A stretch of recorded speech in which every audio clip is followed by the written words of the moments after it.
ಈಗ ಡಿಫೆನ್ಸಿವ್ ಆಗಿ ದರ್ಶನ್ ಅವರು ಹೇಳ್ಕೊಂಡಿರೋದು, ನಾನು ಶೆಡ್ಡಿಗೆ ಹೋಗಿದ್ ನಿಜ, ಅಲ್ಲಿ ರೇಣುಕಾ ಸ್ವಾಮಿ ಮೇಲೆ ಹಲ್ಲೆ ಆಗ್ತಿದ್ದು ನಿಜ, ಬಟ್ ನಾನು ಅಲ್ಲಿಂದ ಆಚೆ ಬಂದ ನಂತರದಲ್ಲಿ ಬಿದ್ದ ಏಟಿನಿಂದ ಸಾವನ್ನಪ್ಪಿರಬಹುದು, ನನಗೂ ಆ ಕೊಲೆಗೂ ನೇರವಾಗಿ ಹಾಗೆ ಸಂಬಂಧ ಇಲ್ಲ ಅನ್ನೋ ಹೇಳಿಕೆ ದರ್ಶನ್ ಅವರು ಕೊಟ್ಟಿದ್ದಾರೆ. ಈ ಡಿಫೆನ್ಸಿವ್ ಹೇಳಿಕೆಯನ್ನ ಯಾವ ರೀತಿ ಪರಿಗಣಿಸ್ತಾರೆ ಪೊಲೀಸರು, ಅದಾದ ನಂತರ ನ್ಯಾಯಾಲಯ?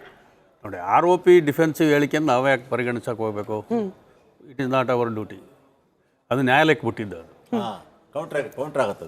ಹಾಂ, ಕೌಂಟರ್ ಆಗುತ್ತೆ. ನಮ್ಮ ಡ್ಯೂಟಿ ಅಲ್ಲ ಅದು. ನಮ್ದೇನಿದ್ರು ಚಾರ್ಜಸ್ ಪ್ರೂವ್ ಮಾಡೋದು ನಮ್ಮ ಕೆಲಸ.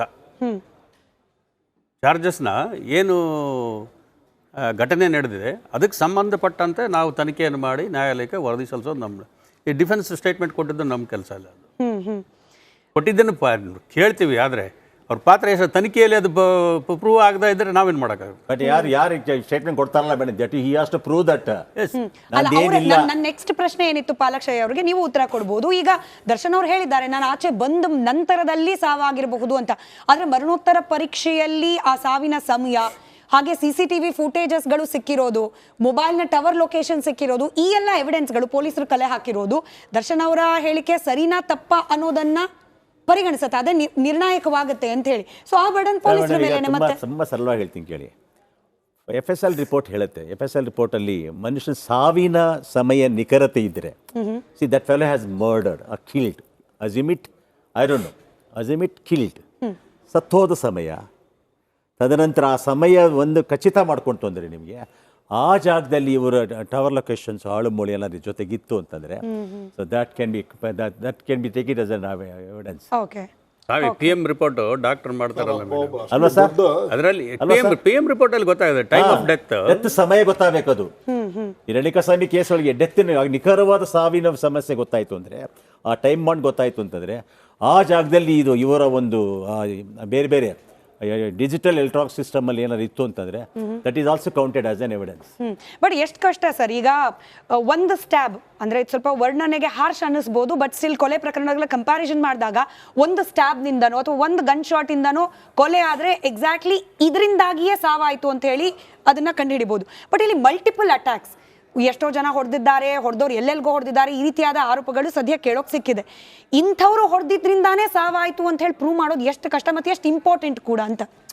ಈಗ ಹೊಡೆದಿರೋದು 4-5 ಜನ ಎಲ್ಲ ಸೇರಿಸಿ ಹೊಡೆದಿದ್ದಾರೆ. 17 ಜನ ಸರ್. ಅಲ್ಲ, ಎಷ್ಟು ಇಂಜುರೀಸ್ ಎಷ್ಟೋ ಜನ ಸೇರಿರ್ಬೋದು, ಹೊಡೆದಿರ್ಬೋದು. ಅದನ್ನು ಯಾರ್ಯಾರು ಹೆಂಗೆ ಹೊಡೆದ್ರು ಅನ್ನೋದನ್ನ ಅವ್ರ ವಾಲಂಟ್ರಿ ಸ್ಟೇಟ್ಮೆಂಟಲ್ಲಿ ಪೊಲೀಸ್ನವ್ರು ರೆಕಾರ್ಡ್ ಮಾಡಿರ್ತಾರೆ.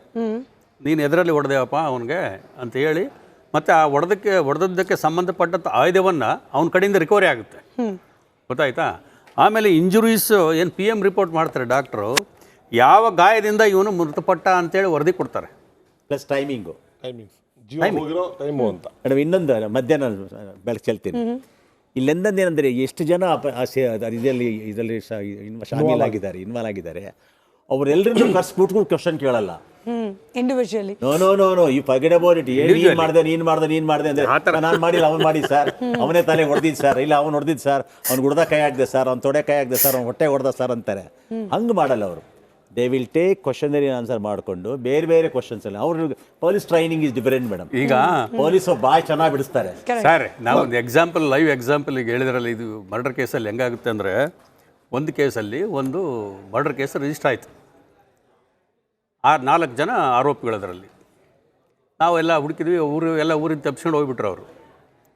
ಆಮೇಲೆ ಯಾರೋ ಒಬ್ಬರು ಮುಖಂಡರು ಊರಲ್ಲಿ ಬಂದರು, ಸರ್ ಅಲ್ಲಿ ಇಲ್ಲಿ ತಪ್ಪಿಸ್ಕೊಂಡು ಓಡಾಡ್ತಾರೆ, ಅವ್ರನ್ನ ಕರ್ಕೊಂಬಂದು ಸರೆಂಡರ್ ಮಾಡ್ತೀನಿ, ಆದರೆ ಒಂದು ತಾವು ಹೊಡಿಬಾರ್ದು ಸರ್ ಅವ್ರಿಗೆ. ಅಲ್ಲ, ನೀವು ಸರೆಂಡರ್ ಆದರೆ ಪೊಲೀಸ್ನವ್ರು ಯಾಕೆ ಅವ್ರನ್ನ ಹೊಡೆಯೋಕೆ ಹೋಗ್ತಾರಪ್ಪ?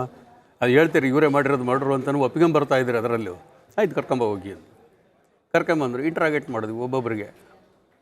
ಹೌದು, ನಾವೇ ಸಾಯಿಸಿದ್ದು ಅವನಿಗೆ, ಯಾಕೆಂದ್ರೆ ನಮ್ಮ ಹುಡುಗನಿಗೂ ಸತ್ತೋದ್ರ ಹುಡುಗಿ ಅವ್ರಿಗೆ ಲವ್ ಅಫೇರ್ ಇತ್ತು, ನಾವು ಅವ್ನು ಸಾಯಿಸಿದ್ವಿ. ಎಲ್ಲರೂ 4 ಜನ ವಿಚಾರಣೆ ಮಾಡಿಬಿಟ್ಟು, ಅಲ್ಲಪ್ಪ ನೀವು ಸಾಯಿಸಿದ್ದು ಅಂತ ಒಪ್ಪಿಕೊಂಡಿರಿದ್ರು, ನೀವೇ ಕೊಲೆ ಮಾಡಿದಿರಿ ಅಂತ ಒಪ್ಪಿಕೊಂಡಿದ್ದೀರ, ಆದರೆ ಅವ್ನು ಹೆಂಗೆ ಸಾಯಿಸಿದ್ರಿ ಅನ್ನೋ ಸುಳ್ಳು ಹೇಳ್ತಾ ಇದ್ದೀರ ನೀವು. ವೆರಿ ಗುಡ್ ಮೇಡಮ್, ನನ್ನ ಒಂದು ಇಲ್ಲ ಸರ್, ನಾವೇ ಸಾಯಿಸಿದ್ವಿ. ಇಲ್ಲ, ಕರೆಕ್ಟಾಗಿ ಹೇಳಿ, ಒಪ್ಕೊಂಡಿದ್ದೀರ ಕೊಲೆ ಮಾಡಿದ್ದೀರ ಅಂತ, ಬಟ್ ಅವ್ನು ಹೆಂಗೆ ಸಾಯಿಸಿದ್ರಿ ಅಂತ ಸುಳ್ಳು ಹೇಳ್ತಾ ಇದ್ದೀರಾ ನೀವು. ಸತ್ಯ ಹೇಳ್ರಿ ಅಂದರೆ, ಸರ್ ಸತ್ಯ ಹೇಳ್ಬಿಟ್ರೆ ನಮ್ಮನ್ನು ಹೊಡೆದಾಕ್ಬಿಡ್ತೀರಿ ನೀವು.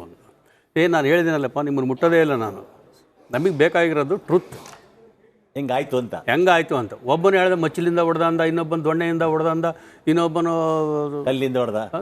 ಒಬ್ಬೊಬ್ಬರು ಒಂದೊಂದು ಆಯುಧ ಹೇಳಿದ್ರು. ಅವನು ಮೈ ಮೇಲೆ 1 ಸೆಂಟಿಮೀಟರ್ ಗಾಯ ಇಲ್ಲ. ಯಾರೋ ಕೊಲೆ ಆದವನು. ಇವ್ರು ಹೇಳೋದು ನೋಡಿದ್ರೆ ನಾನು ಅದರಲ್ಲಿಂದ ಹೊಡೆದು ಇದರಲ್ಲಿಂದ ಹೊಡೆದು ಅಂತ ಒಪ್ಕೊಳ್ತಾ ಇದ್ದಾರೆ. ಹಾಗಾಗಿ ಈಗ 4 ಜನಕ್ಕೆ ಬೀಳ್ತಾವೆ ನಮಗೆ ಅಂತ. ಸರ್ ನಾವು ಸತ್ಯ ಹೇಳಬೇಕು ಅಂದರೆ ಅವನು ಅವತ್ತಿನ ದಿವಸ ಸತ್ತೋಗಿ ನಮಗೆ ಗೊತ್ತೇ ಇಲ್ಲ ಸರ್, ಊರಲ್ಲೇ ಇಲ್ಲ. ಓಕೆ. This is ಆರೋಗ್ಯ ಅಂದ್ರೆ ಬಂದಿದ್ದು ಹಾಗೇನೆ 3 ಜನ ಯಾರೋ ನಾವು ಕೊಲೆ ಮಾಡಿದ್ವಿ ಅಂತ ಹೋದ್ರು. ಈ ತರದ ಘಟನೆಗಳು ಬಹಳ ಅಷ್ಟ ಬಹುಶಃ ಆಗ್ತದೆ. ಒಳಗ್ ಬಿತ್ತೇನೋ ಗೊತ್ತಿಲ್ಲ ನಮ್ಗೆ, ಬಿದ್ಮೇಲೆ ಈ